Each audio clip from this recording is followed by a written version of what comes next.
So the coaching carousel is spinning and in full effect today, right? Unfortunately, some of that coaching carousel doesn't involve South Carolina's offensive coaching staff, but anyway, yeah, cheap beer. Got Clemson colors on it too. Fucking A, probably gonna taste like shit. But anyway, what?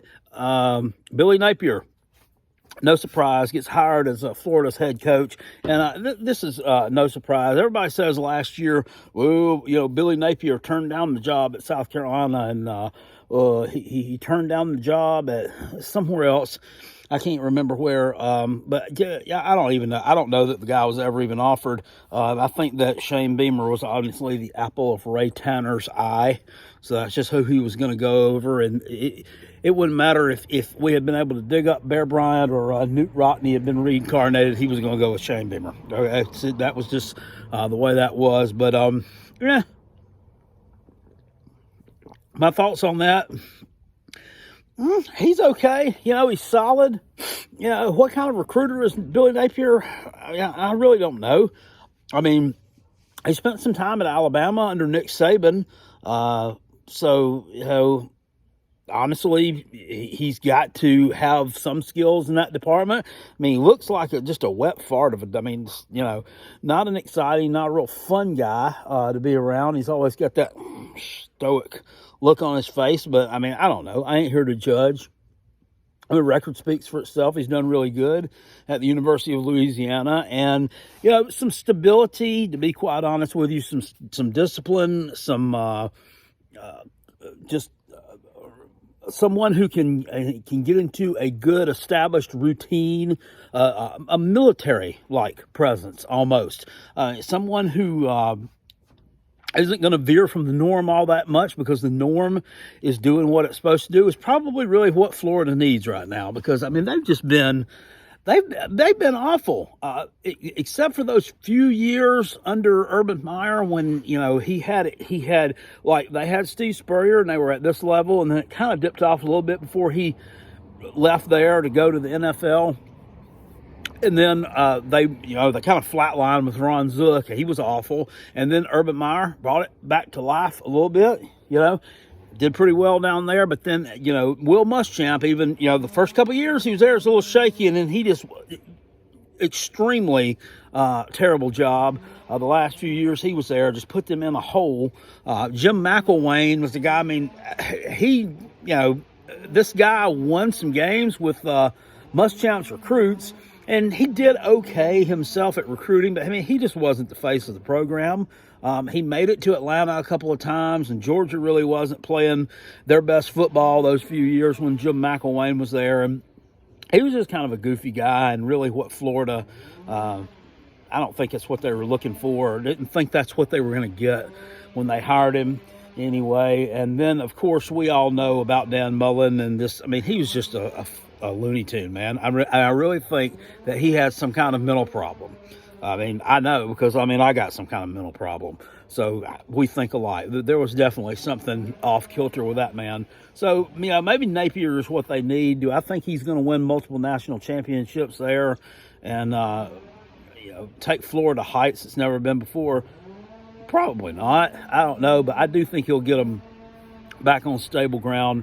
And I think he's someone who will have some longevity there with the program, more so than the 3-4 year stints that you've been saddled with ever since Steve Spurrier left Gainesville.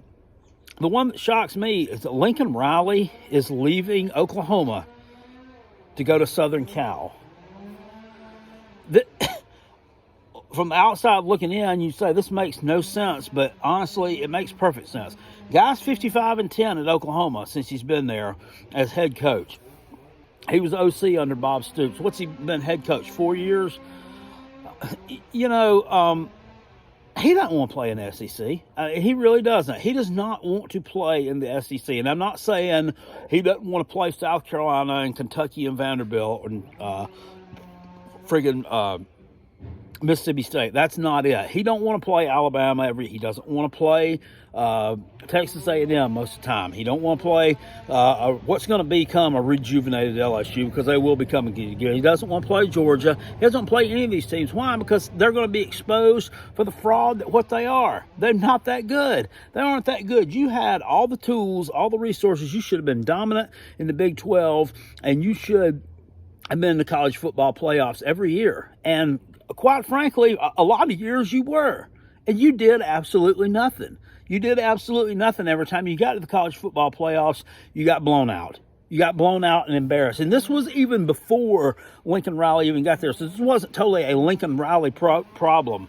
But Oklahoma just doesn't play defense. They don't play defense, and they don't know how to. It's not what they can bring in a decent defensive coordinator, and it looks like they're appearing to play some defense, but they really don't. And I think, last night, losing to your arch rival, your job wasn't in jeopardy, but you know the writing's on the wall that you're going to go play in the SEC, and you're going to become an 8-win team, or maybe even worse, maybe a 6-7 win team.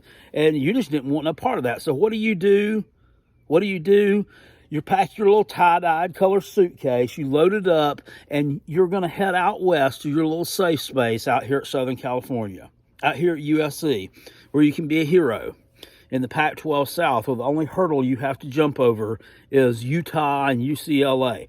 I can't say that I blame him. I mean, I don't know what the guy's going to make. I don't know what the financial terms of this deal are. Those won't be divulged for a while, but we'll see it soon enough. And he may be a genius for doing this. He may end up with egg on his face. I don't know. But Lincoln Riley, leaves Oklahoma to go be the head coach at USC. Both storied programs in their own right. Both storied programs. This is just really shocking to me. This is a really shocking development. The Billy Napier thing, like I say, didn't surprise me one bit. I mean, that was 10-1 odds that guy was going to go there anyway. But Lincoln Riley going to USC, man, what a mind fuck. What a mind fuck.